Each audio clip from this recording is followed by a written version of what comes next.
Welcome back to another video in the series of rock identification. In the previous video, I have explained you how to identify a rock, and I have given you example of rock granite. How to identify that granite? You see, granite is a pheneric rock. The minerals can be seen there by naked eye, by unaided eye. So all plutonic rocks, they are pheneric rocks, and we have many different varieties of granite which we have with different minerals and different composition, from blackish to light grey pepper salt color. Now another group of rock which can also be called as pheneric, they are rocks with much smaller size of minerals.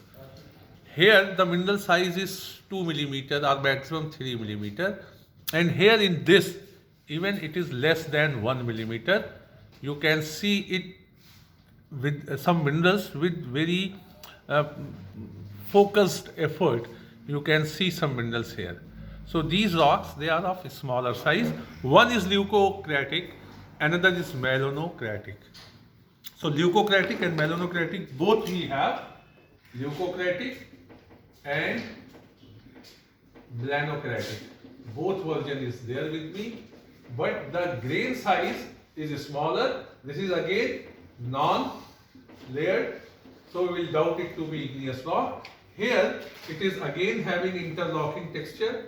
It is again having interlocking and non-porous texture, but the grain size are smaller than 3 millimeter, and that's why we will call this to be hypabyssal rock. We will call this to be hypabyssal rock.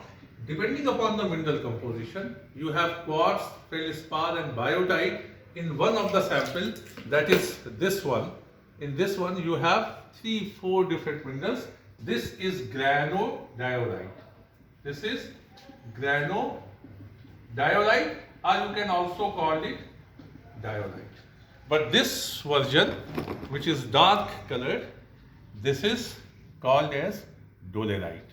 This is a hypabyssal rock. Most of the dikes and sills are of this rock. So this is what is called as dolerite. Dolerite. As such, no special properties are there, neither in granites nor in diorite and dolerite. But yes, if you have some minerals, some rock with big crystals, as I have shown you this sample, you can say that this igneous rock is porphyritic. So sometimes presence of big crystals in igneous rocks may make a rock to be porphyritic. I have already explained you what is porphyritic rocks. Most of the volcanic rocks, they are porphyritic because you have some minerals big in size and most of the minerals very small in size. Though in volcanic rocks you will not be able to see even a single mineral. So now I will take next rock. I will take next rock which will be volcanic rock. So for example, if I can select a rock here, see this rock. This is grey colored rock. None of the mineral can be seen. So I will call this to be mesocratic rock. I will call this to be mesocratic rock. And this rock is what is called is aphanitic. No mineral can be seen. Aphanitic. So the best study of this rock can be under microscope, not in hand specimen. But still the rock is non-layered as most of the igneous rocks are concerned. But if I can show you the other side of the sample, you can see some white colored minerals. You see, this is not a primary mineral. This is not part of this rock. Actually, there was a fracture like this, and in this fracture, due to movement, due to shearing, some material has got dissolved, or some solution may have moved in this fracture and it has precipitated this mineral. So this is a secondary mineral. We will not take this to be part of this rock. Okay. So this is one rock. This is volcanic rock. Why volcanic rock? Because minerals are smaller than 0.01 millimeter, cannot be seen. That's why I am calling it to be aphanitic rock. When you cannot see any mineral, you cannot tell anything about texture, you cannot tell anything about mineral composition on the basis of physical properties or a physical look. Yes, if you can have it sliced and then make a thin section and see it under microscope, then of course you can identify. Now I'll show you some special property in volcanic rock. You can see this volcanic rock which is having lot of vesicles. So this is a special property. Vesicles will be found, vesicles will be found only in volcanic rocks. In volcanic rocks, no other rock. Vesicles in volcanic rock, that is a special property which even can tell a layman that this is a volcanic rock.